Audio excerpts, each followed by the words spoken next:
మనరక్షకుడు channel వీక్షిస్తున్న మీ అందరికీ ప్రభు పేరిట శుభములు. ఈరోజు మనం మరణం మరియు నిత్యత్వం అనే మన తెలుగు క్రైస్తవ పాడ్కాస్ట్ సిరీస్లో మొదటి భాగమైనటువంటి మరణం నుండి 9వ ఎపిసోడ్లోకి అడుగు పెడుతున్నాం. ఈ ఎపిసోడ్లో మనం తెలుసుకోబోయే అతి ప్రాముఖ్యమైన ప్రశ్న, నిత్య మరణం అంటే ఏమిటి? ఈ ప్రశ్నకు జవాబు కోసం మనం దైవ వాక్యాన్ని పరిశీలిద్దాం. ఇది కేవలం ఒక పాడ్కాస్ట్ మాత్రమే కాదు, ఇది ఒక ఆధ్యాత్మిక ప్రయాణం, మరణం నుండి నిత్యత్వం వైపు. నిత్య మరణం అనే పదాన్ని వినగానే మనలో చాలా మందికి ఒక భయం కలుగుతుంది. అసలు నిత్య మరణం అంటే ఏంటి? మన ఆత్మ ఎక్కడ ఉంటుంది? బైబిల్ దీని గురించి ఏం చెప్తుంది? ఈ ప్రశ్నలన్నిటికీ సమాధానాలను ఈరోజు మనం వివరంగా తెలుసుకుందాం. మూలాల ప్రకారం నిత్య మరణం అనేది దేవుణ్ణి, ఆయన సువార్తను పూర్తిగా తిరస్కరించి తమ పాపాల్లోనూ అవిధేయతలోనూ నిలిచిపోయిన ప్రజలందరికీ ఎదురు చూసే గమ్యం. శారీరక మరణం అనేది ఒకసారి అనుభవించేది, కానీ నిత్య మరణం అనేది శాశ్వతమైనది. ఇది నిత్యం కొనసాగే మరణం, దేవుని నుండి ఆత్మకు కలిగే వేరుపాటు. ఎలాగైతే క్రీస్తుపై విశ్వాసం ద్వారా కృపచేత లభించే ఆధ్యాత్మిక జీవం శాశ్వతమైనదో, అదేవిధంగా నిత్య మరణం కూడా అంతం లేనిది. అంటే మనం భౌతికంగా మరణించిన తర్వాత మన ఆత్మ ఎక్కడికి వెళ్తుందనే ప్రశ్న ఇక్కడ చాలా కీలకం. నిత్య మరణం అనేది కేవలం భౌతిక శరీరానికి సంబంధించినది కాదు, అది ఆత్మకు సంబంధించింది. మరైతే బైబిల్ నిత్య మరణం గురించి బోధిస్తుందా? అవును, బైబిల్ స్పష్టంగా దుష్టులకు దేవుని నుండి శాశ్వతమైన దూరాన్ని గురించి బోధిస్తుంది. ఈ బోధనకు మద్దతుగా పాత నిబంధన నుండి కొత్త నిబంధన నుండి కొన్ని వచనాలను మనం ఇప్పుడు పరిశీలిద్దాం.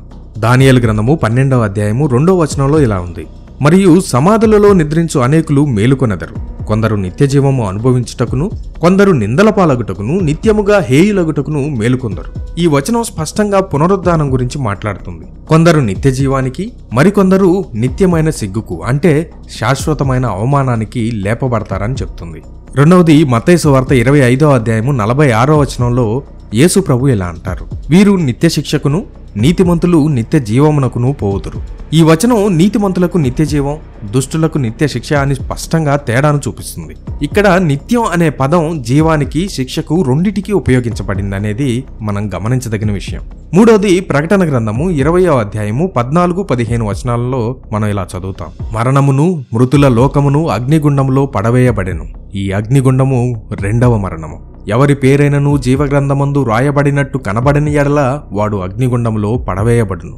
ఇక్కడ అగ్నిగుండం అనేది రెండవ మరణంగా చెప్పబడింది. అలాగే ఇది నిరంతరం కాలుతూ ఉంటుందని, నిత్య బాధకు సంకేతమని ప్రకటన గ్రంథము 20వ అధ్యాయము 10వ వచనం నొక్కి చెబుతుంది. ఈ 3 వచనాలు ఇంకా చాలా వచనాలు అంతిమ తీర్పు సందర్భంలోనే ఉన్నాయి. యేసుక్రీస్తు తిరిగి వచ్చిన తర్వాత ఈ 3 ముఖ్యమైన విషయాలు జరుగుతాయి. మొదటిది ప్రజలందరి పునరుద్ధానం, అంటే భూమిలో నిద్రించిన వారందరూ తిరిగి లేపబడతారు. రెండవది అంతిమ తీర్పు, ప్రతి వ్యక్తి తన జీవితంలో చేసిన క్రియలను బట్టి తీర్పు పొందుతాడు.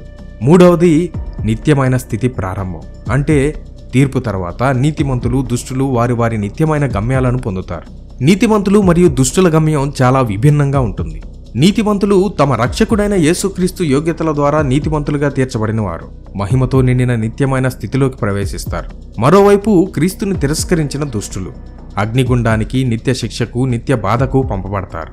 ఇక్కడ మనం గుర్తుంచుకోవాల్సిన ముఖ్య విషయం ఏంటంటే, నిత్యమైన ఎవర్ లాస్టింగ్ ఆర్ ఎటర్నల్ అనే విషయం జీవానికి, శిక్షకు లేదా అవమానానికి రెండిటికి ఉపయోగించబడింది. అంటే జీవం ఎలా నిత్యమైనదో ఆ శిక్ష కూడా అలాగే నిత్యమైనది, అది ఎప్పటికీ అంతం కానిది. నిత్య మరణం అనే బోధన చాలా మందికి నచ్చదు. ఇది అంత ప్రజాదరణ పొందిన బోధ కాదు, ఎందుకంటే ప్రజలు బాధను, శిక్షను వినడానికి ఇష్టపడరు. అయితే సత్యం అనేది ప్రజల ఎంపికపై ఆధారపడి ఉండదు. నిజం ఏంటంటే, మన పాపం కారణంగా మనం దేవుని న్యాయమైన తీర్పు కింద ఉన్నాం. దేవుడు మన స్థానంలో మరణించడానికి తన కుమారుణ్ణి పంపాడు, మరియు ఆయన మనలను దేవునితో సమాధానపరచడానికి తిరిగి లేచాడు. మనం యేసుక్రీస్తు రక్షించే సందేశాన్ని స్వీకరించాలని ఎంచుకోవచ్చు. దాని ద్వారా పాపక్షమాపణ, నిత్య జీవాన్ని పొందవచ్చు. లేదా మనం దేవుని కుమారుడు మనకు అవసరం లేదని నిర్ణయించుకోవచ్చు. అలాంటప్పుడు మనం మన పాపాల్లోనే నశించి దేవుని తీర్పు కింద ఉంటాం. నిత్య జీవానికి మూలం అయిన యేసుక్రీస్తుని తిరస్కరించడం అంటే నిత్య మరణాన్ని ఎన్నుకోవడమే. ఈ సత్యం మనకి భయాన్ని కలిగించడమే కాకుండా దేవుని ప్రేమను, ఆయన అందించిన రక్షణ మార్గాన్ని అర్థం చేసుకోవడానికి కూడా సహాయపడుతుంది. నిత్య మరణం నుండి తప్పించుకోవడానికి ఉన్న ఏకైక మార్గం యేసుక్రీస్తుని రక్షకుడిగా అంగీకరించడమే. ఈ అంశం గురించి మనం మరింత లోతుగా రాబోయే ఎపిసోడ్లో తెలుసుకోబోతున్నాం. ఈ 9వ ఎపిసోడ్లో మనం నిత్య మరణం అంటే ఏంటో బైబిల్ ఆధారంగా తెలుసుకున్నాం. ఇంకా ఎంతో అర్థవంతమైన విషయాలు రాబోయే ఎపిసోడ్లలో తెలుసుకోబోతున్నాం.